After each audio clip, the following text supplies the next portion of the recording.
¿Cómo andan? Yo soy Flor de Sur, eh, y compañera avanzada de la carrera. Bueno, estamos con Yera que vamos a hacer el psico repaso de psico 2 para el recuperatorio. Bueno, este encuentro se va a tratar de la unidad 1 y 2 y bueno, el próximo encuentro es de la unidad 3 y 4. Bueno, así que Yera te doy la palabra. Dale.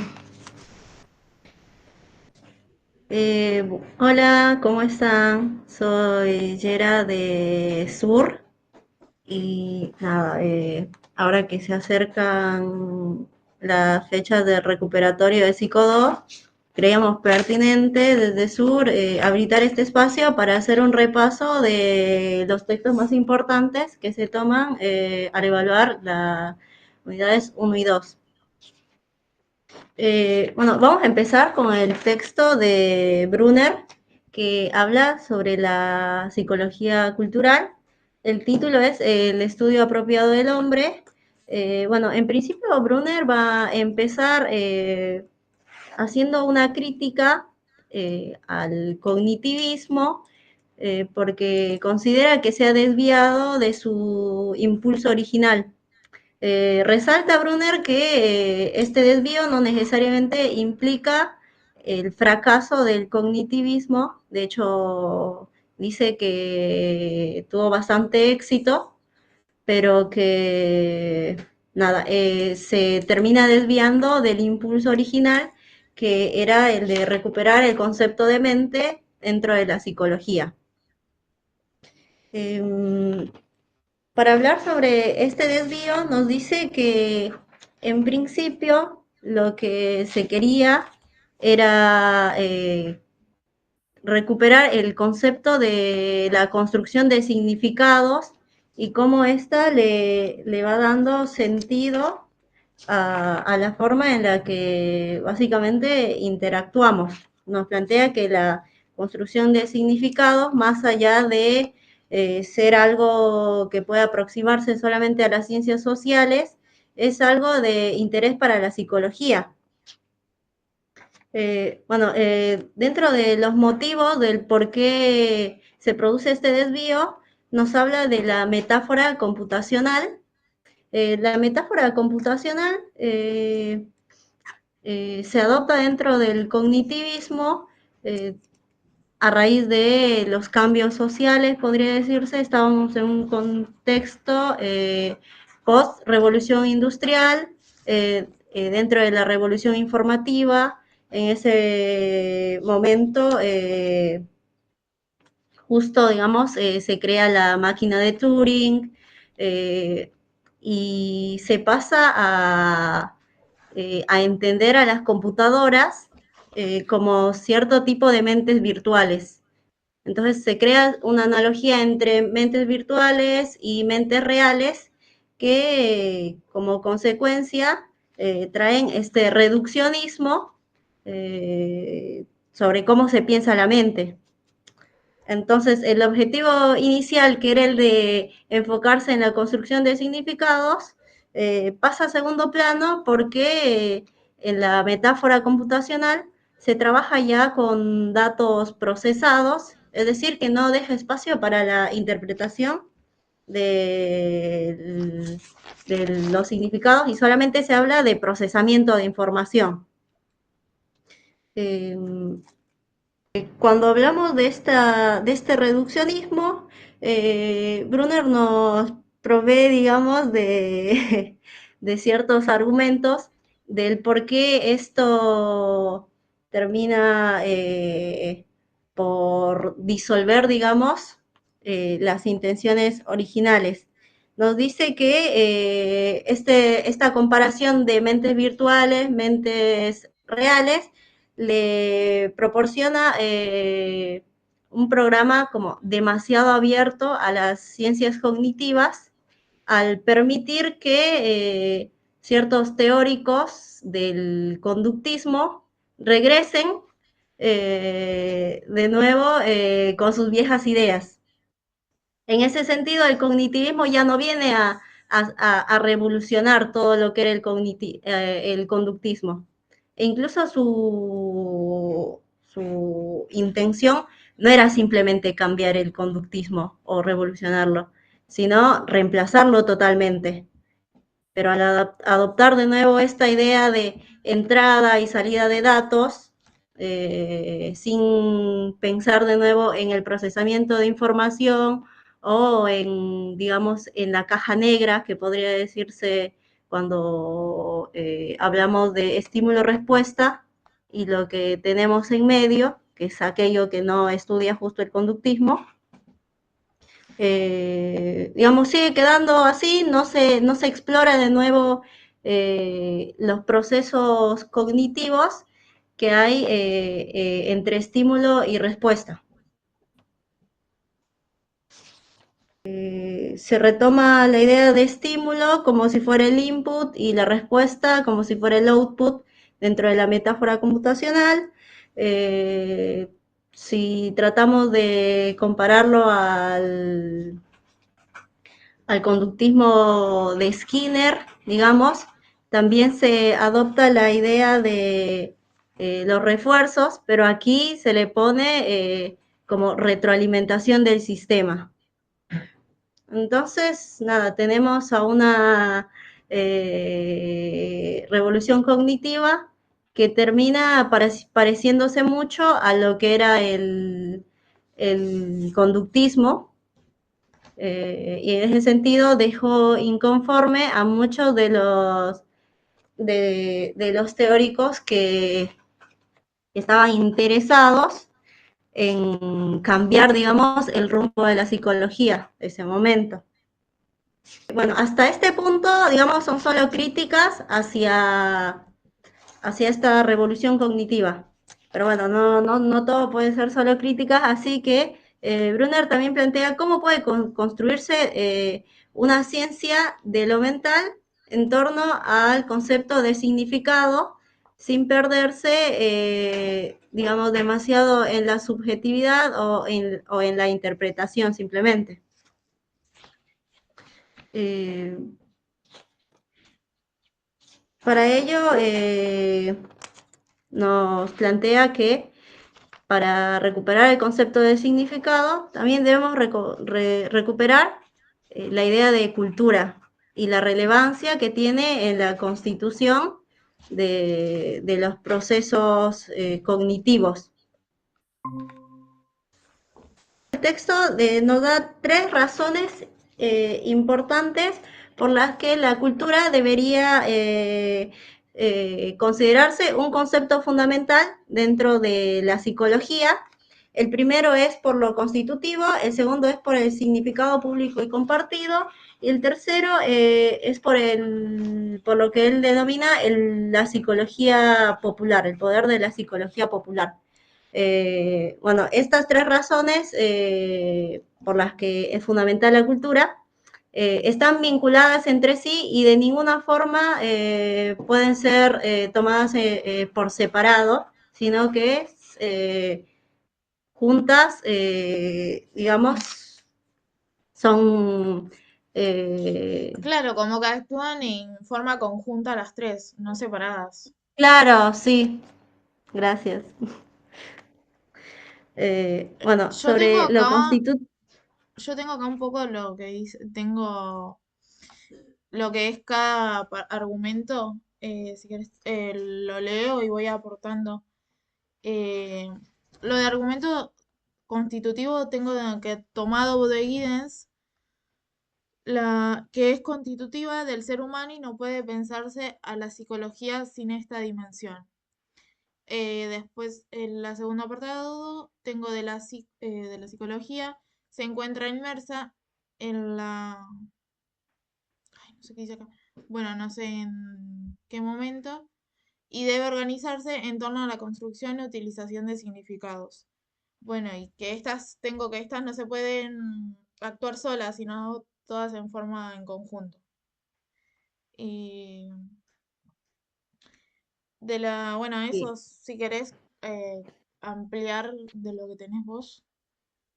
Claro, dentro de lo constitutivo resalta que la participación del hombre en la cultura y la realización de sus potencialidades mentales a través de la cultura hacen imposible construir a la psicología humana basándonos solo en el individuo. O sea que el hombre es más que individuo, sino que su participación dentro de la cultura le otorga un sentido mucho más amplio que lo va a ir conformando, no solo como individuo, sino como parte de la cultura, como dentro de una estructura social. El segundo es el significado público y compartido, y aquí nos habla de que nuestra forma de vida adaptada culturalmente depende de significados y conceptos compartidos. Entramos a la vida como participantes de un proceso público en el que se negocian significados públicos. Estos significados deben ser compartidos y validados. Bueno, aquí habla como de una negociación de conceptos que debe ser validado por tus pares. Y sobre la psicología popular, que es algo en lo que se hace hincapié bastante cuando te preguntan sobre psicología cultural y sobre todo sobre Brunner, nos dice que la psicología popular es la explicación que da la cultura de qué es lo que hace que los seres humanos funcionen. Es decir, la psicología popular, aunque cambie, nunca se ve sustituida por paradigmas científicos, y esto se debe a que ocupa de la naturaleza, causa y consecuencia, se debe a que se ocupa de la causa y consecuencia de los estados mentales, los estados intencionales. Uh, Esto va a finalizar, dice. Sí, sí, en 15 parece. Sí. Bueno, con los estados intencionales se refiere a las creencias, deseos, intenciones, que nada, de nuevo dentro de lo que es la psicología más científica, eh, usualmente se suele desestimar mucho porque no carece de porque carece de este carácter observable. Bueno, en su esfuerzo por explicar la acción del hombre por fuera de la subjetividad humana, eh, se intenta desprender de la psicología popular los estados mentales que usamos en nuestro día a día para explicar nuestras acciones y justificar el por qué las hacemos.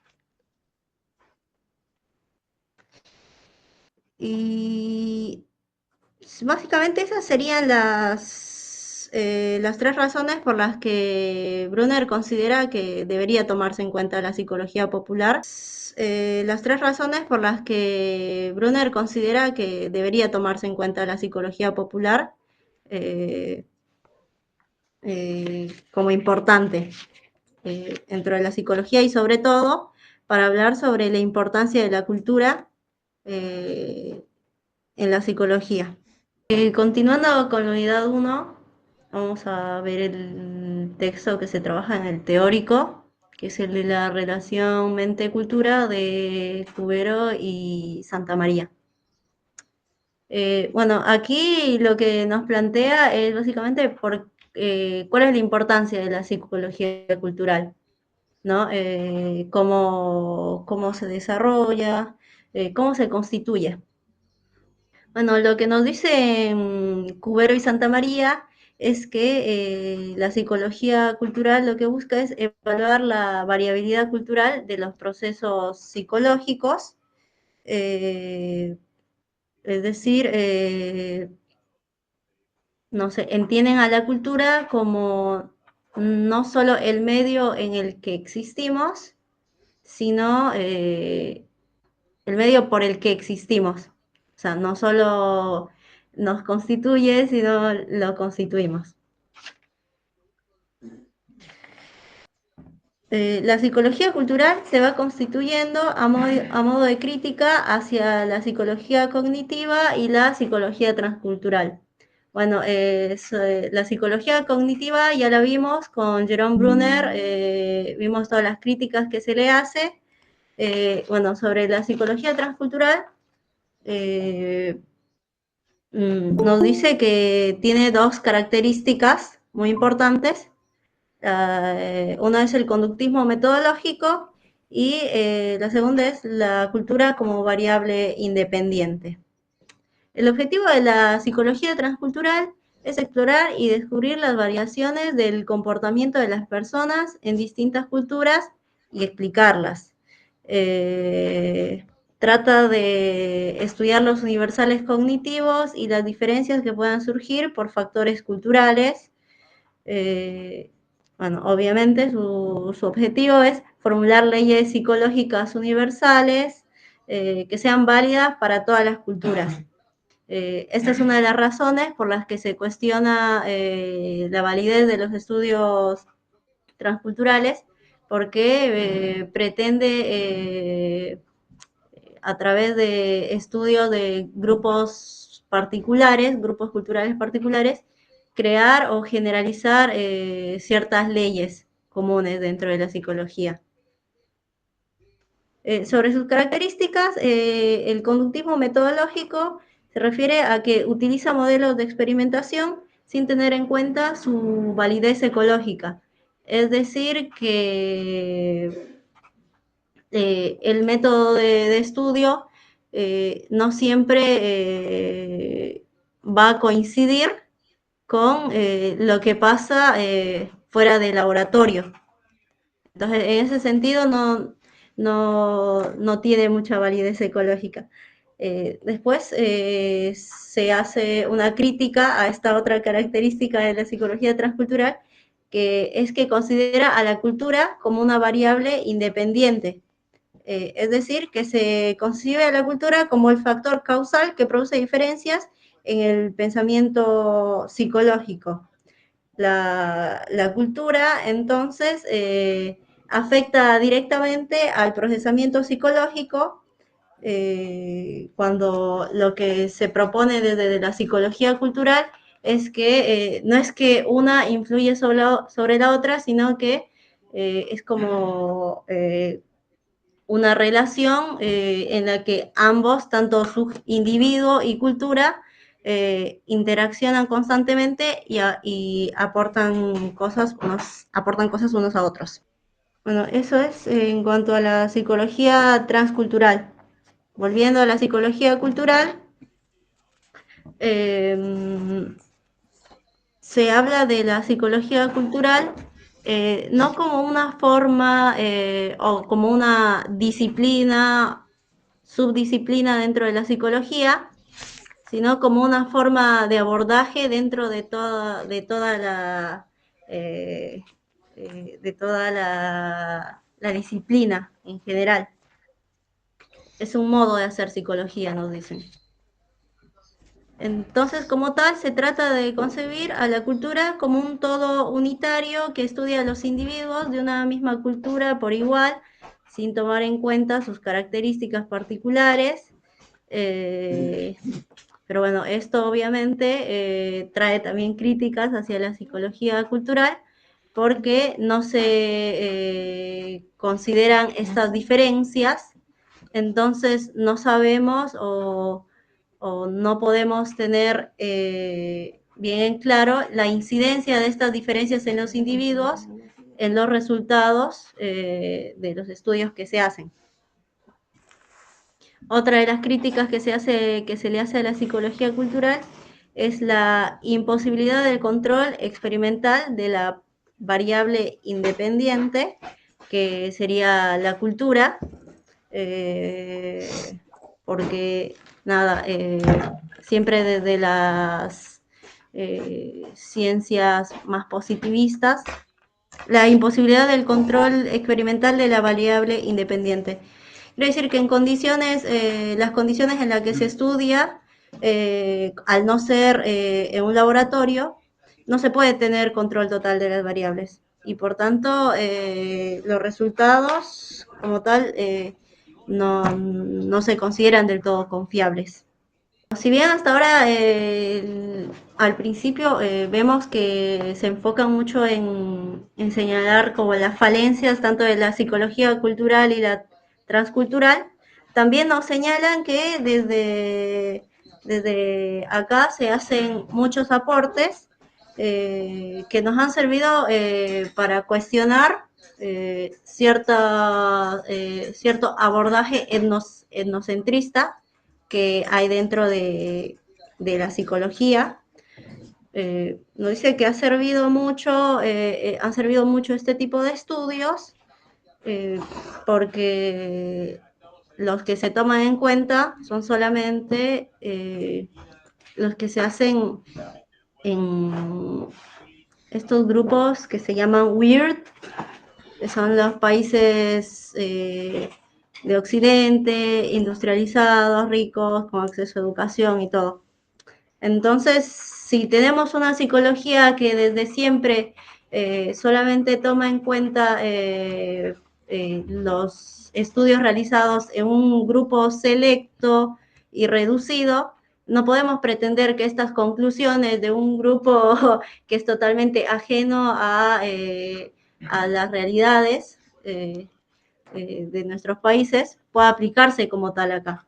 Hace también una comparación entre psicología cultural y psicología transcultural. Los principales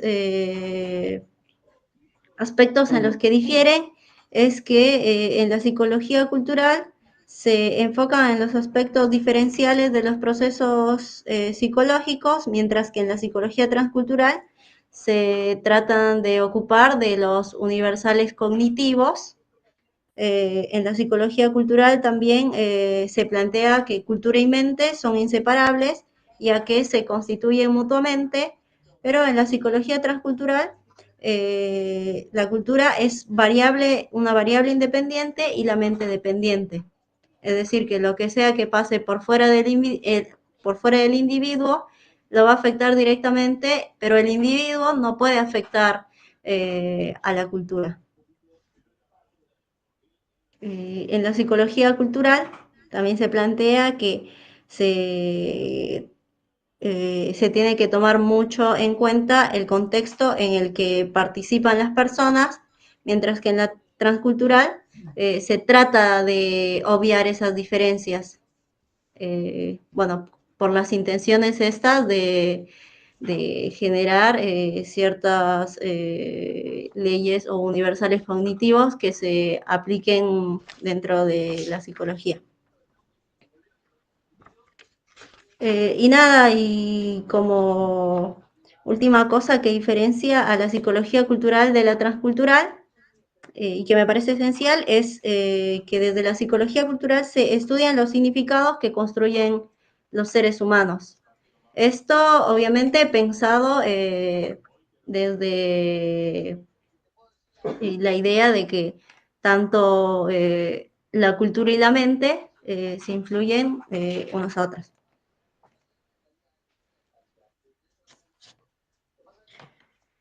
Y bueno, para finalizar esto, cuando tratamos de hablar de psicología cultural, recuperamos a 3 autores muy importantes y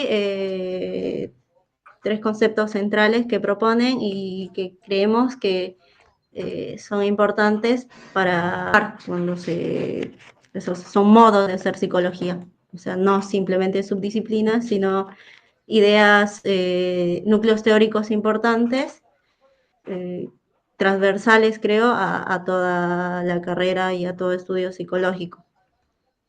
Bueno, el primero es el de Richard Schroeder, que considera la cultura, a la psicología cultural como un abordaje interdisciplinario, considera que debe ser tomada como un abordaje interdisciplinario, plantea que debe haber una búsqueda continua de significados, que el medio cultural que suministra estos significados van a hacer que el sujeto y el ambiente se determinen mutuamente.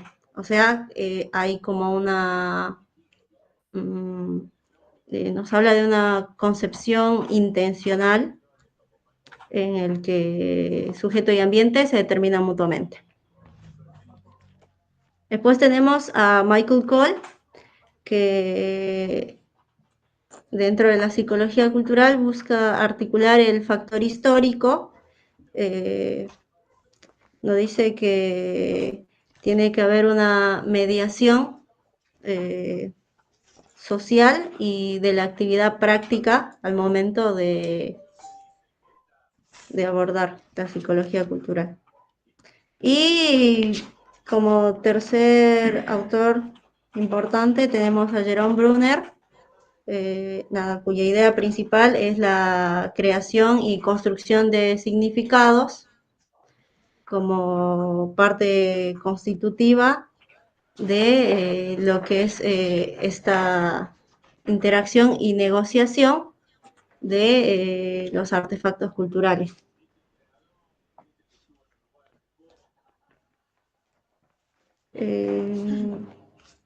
Bueno, yo creo que con eso podríamos ir concluyendo la unidad 2.